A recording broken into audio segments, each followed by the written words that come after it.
Good morning friends, मैं doctor V K Mishra from guest liver hospital Swaroop Nagar Kanpur.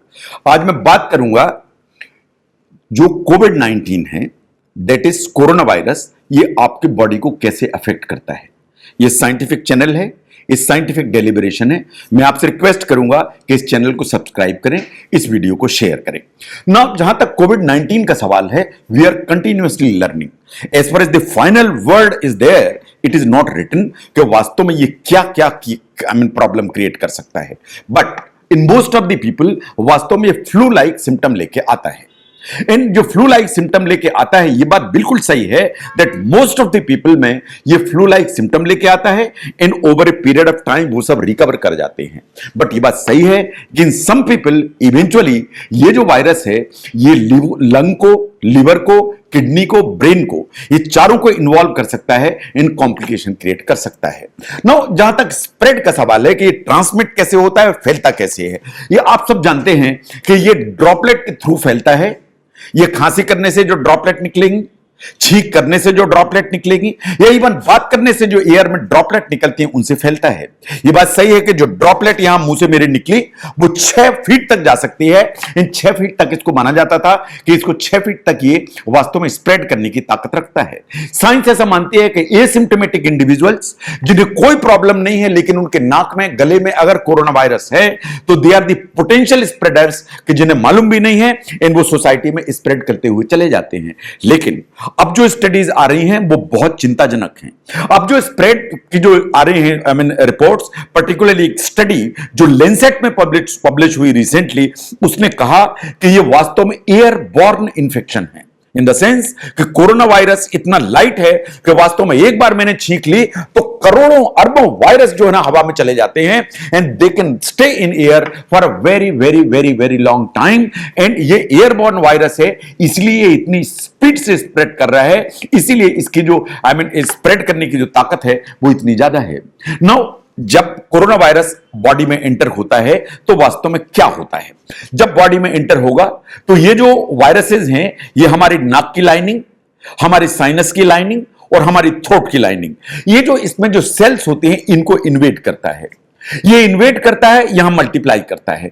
Most of the people जिनका immune system ठीक है, ये वास्तव में नाक में, साइनस में, गले में यहीं रहता है और यहीं थोड़ी सी प्रॉब्लम क्रिएट करता है and it stage for about 2 weeks time and इसमें रिप्रोड्यूस भी करता है। But over a period of time आप यहीं से इसको एलिमिनेट करते हैं एंड वास्तव में फ्लू लाइक सिम्टम आएंगे, हल्का फीवर आएगा।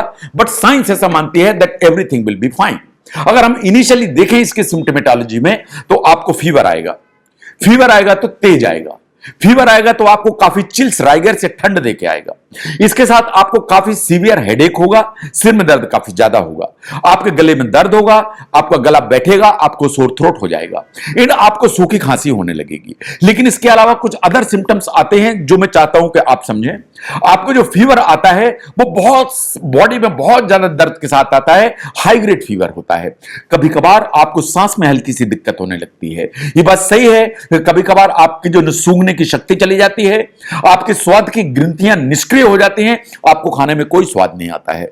कभी आपको लगता है कि आपको इतनी टायर्डनेस है कि आप पूरा सोते हैं फिर भी आपको ताकत ही वापस नहीं मिलती है। इट इज अनयूजुअल टायर्डनेस जो कोरोना इंफेक्शन के साथ आ जाती है। कभी कभार जीआई सिम्टम्स आते हैं या डाइजेस्टिव सिस्टम के सिम्टम आते हैं, आपको नौशिया हो सकता है, आपको वॉमिटिंग हो सकती है। यह बात सही है कि नाक में जो स्टफी नोज या जो रनी नोज है वो कोरोना वायरस के साथ कभी कभी परेशान करती है। नाउ जहां तक कोविड इंफेक्शन का सवाल है, ये नाक, साइनस एंड थ्रोट, अगर हम देखें तो 90% पीपल को यहीं से होकर बाहर हो जाता है। लेकिन अनफॉर्चुनेटली अगर आपका इम्यूनिटी का जो सिस्टम वो सबड्यूड है, पुअर है, नीचे की तरफ है, अगर ऐसा होगा तो फर्स्ट वीक के बाद ही ये जो वायरस है वास्तव में नीचे की तरफ चला जाता है और आपके लंग्स में पहुंच जाता है। मान लीजिए आपके ये लंग्स में पहुंचेगा तो लंग्स की जो एल्वुलाई है या लंग्स की जो सेल्स हैं अंदर, उन सेल्स को इन्वेड करेगा। अगर ये उन सेल्स को इन्वेड करेगा तो इन्वेड करने के बाद उनमें मल्टीप्लाई करेगा, उनमें इन्फ्लेमेशन क्रिएट करेगा। तो जो एल्वेलाई हैं, जो वास्तव में एयर के सेक्स होते हैं या जिनमें जो एयर भरी हुई होती है, उनमें फ्लूइड भरने लगेगा म्यूकस बिल्डअप होने लगेगा, और चूंकि म्यूकस डेब्रिस भरने लगती है तो जो एल्वियोलाई हैं उनकी ऑक्सीजन जो एक ट्रांसपोर्ट करने की जो क्षमता है वो कम होने लगती है। अगर ऐसा होने लगेगा तो सांस में दिक्कत होने लगेगी, and that is what the pneumonia develops. यहां ये वायरल निमोनाइटिस का पिक्चर आना चालू हो जाती है। बहुत लोग ऐसे होते हैं कि जो वायरल निमोनिया है वो परेशान कर सकता है, लेकिन साइंस ऐसा मानती है कि डिस्पाइट एवरीथिंग 2 से 3 हफ्ते में ये जो निमोनियाइटिस का जो पिक्चर है या निमोनिया जैसा पिक्चर है ये भी धीरे धीरे रिकवर हो जाता है, and you usually recover. But in some individuals ये actually acute respiratory distress syndrome में बदल जाता है। This is very serious condition in the sense कि जो ARDS है उसमें जो कोविड-19 का जो निमोनिया है वो और गड़बड़ होता चला जाता है। आपके जो एल्वियोलाई है या एयर सेक्स हैं या जो एयर के जो पॉकेट्स हैं वो और डैमेज होते चले जाते हैं, उनके अंदर म्यूकस भर जाता है, फ्लूइड भर जाता है, मक जैसी भर जाती है जिसे गंक कहते हैं। और इस स्टेज पर आप एक्सरे करेंगे, इस स्टेज पर आप सीटी स्कैन करेंगे तो आपको पूरे फेफड़े में व्हाइट पैच दिखाई देने लगते हैं, इन काफी लंग का एरिया वास्तव में ओपेक हो जाता है, इन एयर का एरिया बहुत कम हो जाता है। अगर इस स्टेज पे आप देखें तो बॉडी के अंदर जो ऑक्सीजन का लेवल है या सैचुरेशन का लेवल है वो काफी नीचे की तरफ आ जाता है, कभी कभी डेंजरसली लो हो जाता है।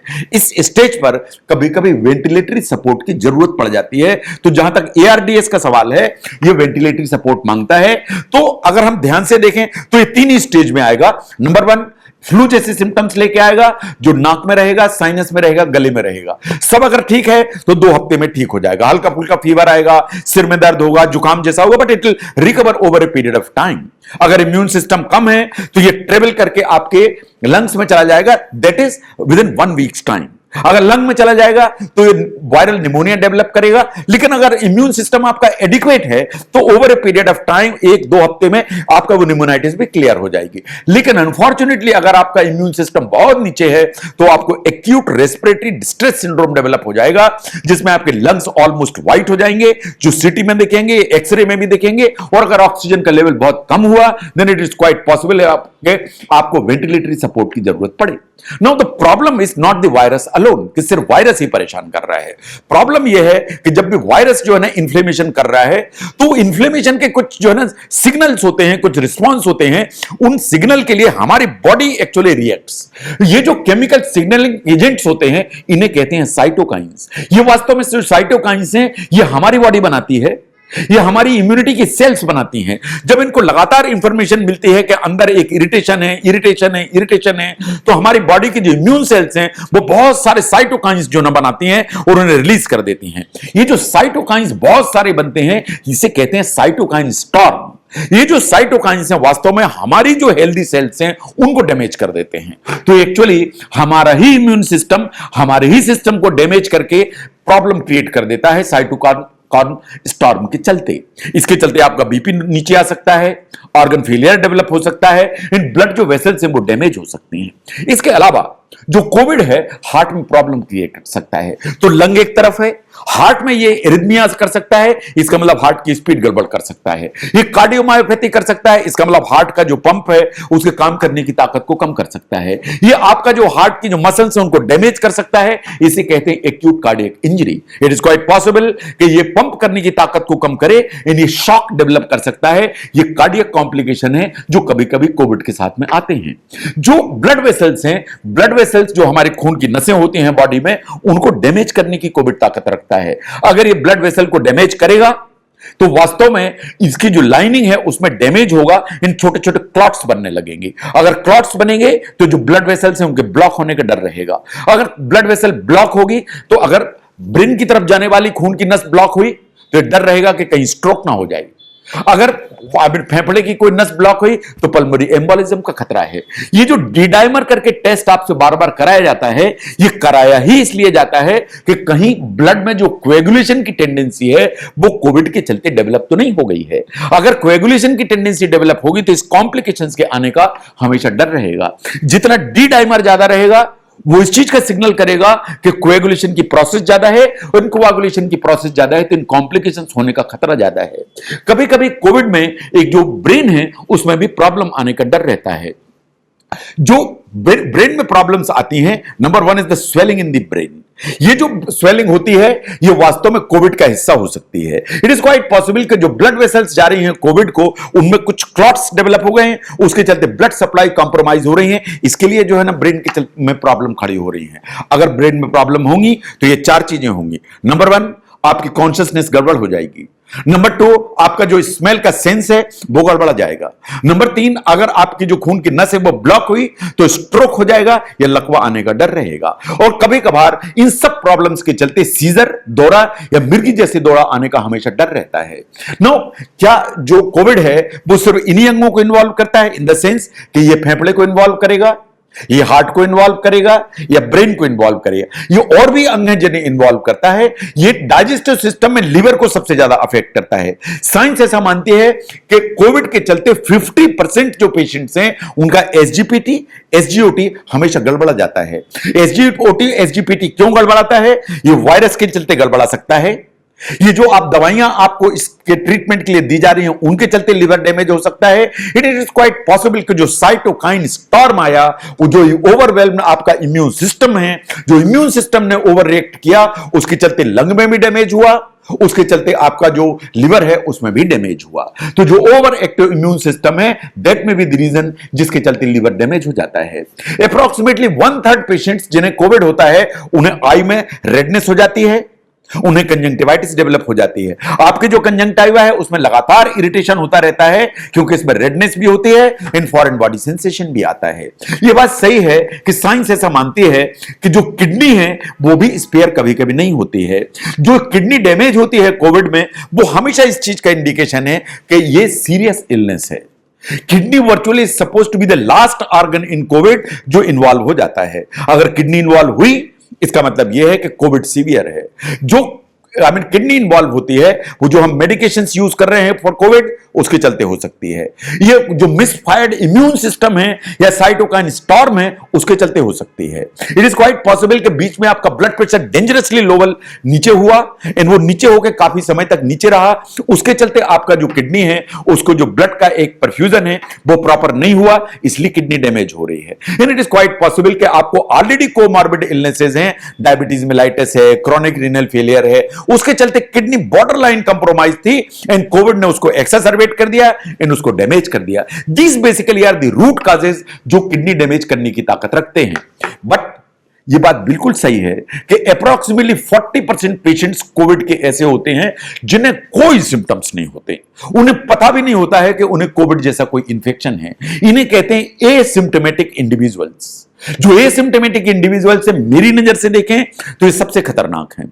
जो एसिम्प्टोमेटिक इंडिविजुअल्स हैं उनकी बॉडी में कोविड है, उनके नाक में, उनके गले में, उनके साइनस में कोरोना वायरस का इंफेक्शन है। इन वो पोटेंशियल स्प्रेडर्स हैं, वो सोसाइटी में स्प्रेड करते हुए चले जा रहे हैं, उनको मालूम भी नहीं है कि उन्हें वास्तव में कोविड का इंफेक्शन है। लेकिन साइंस ऐसा मानती है कि ये जो सिम्प्टोमेटिक इंडिविजुअल्स हैं जिन्हें कोई प्रॉब्लम नहीं है, अगर आप इनके भी एक्सरे कराएं या सीटी स्कैन कराएं तो कभी कभी इनमें भी एविडेंस मिल जाता है कि नहीं, there is a damage inside, otherwise वो देखने से तो बिल्कुल ठीक लग रहे हैं और एसिम्प्टोमेटिक हैं। तो अप्रॉक्सीमेटली 40% पीपल एसिम्प्टोमेटिक होते हैं, बट ये पोटेंशियल स्प्रेडर्स हैं और मेरी नजर में ये सबसे ज्यादा खतरनाक हैं। तो अगर आप ध्यान से देखें तो जो कोविड का जो इंफेक्शन है, डोमिनेंटली जो लोग हैं उनमें फ्लू जैसा ही निकल जाता है, हल्का फुल्का फीवर, जुकाम, सर्दी। लेकिन अगर इम्यून सिस्टम आपका अप टू द मार्क नहीं है तो धीरे से ये लीवर में लंग में परकुलेट कर जाता है एंड देन आपको वायरल निमोनिया करेगा, एआरडीएस करेगा। एआरडीएस करेगा तो आपको लाइफ थ्रेटनिंग सिचुएशन में डालेगा। इसके अलावा ये आपके लीवर को कॉम्प्लिकेट कर सकता है, आपके हार्ट को कॉम्प्लिकेट कर सकता है, आपके ब्रेन को अफेक्ट कर सकता है, ये आपकी किडनी को अफेक्ट कर सकता है। तो इसे लार्जर प्रॉब्लम जिसको ध्यान से समझने की जरूरत है। अगर कोविड आपकी बॉडी को कि डिफरेंट ऑर्गन्स को कैसे अफेक्ट करता है, इसको समझने में ये वीडियो आपको हेल्प करता है तो इसको जरूर शेयर करें। मैं doctor V K Mishra from gastro liver hospital, Swaroop Nagar, Kanpur. Thank you very much.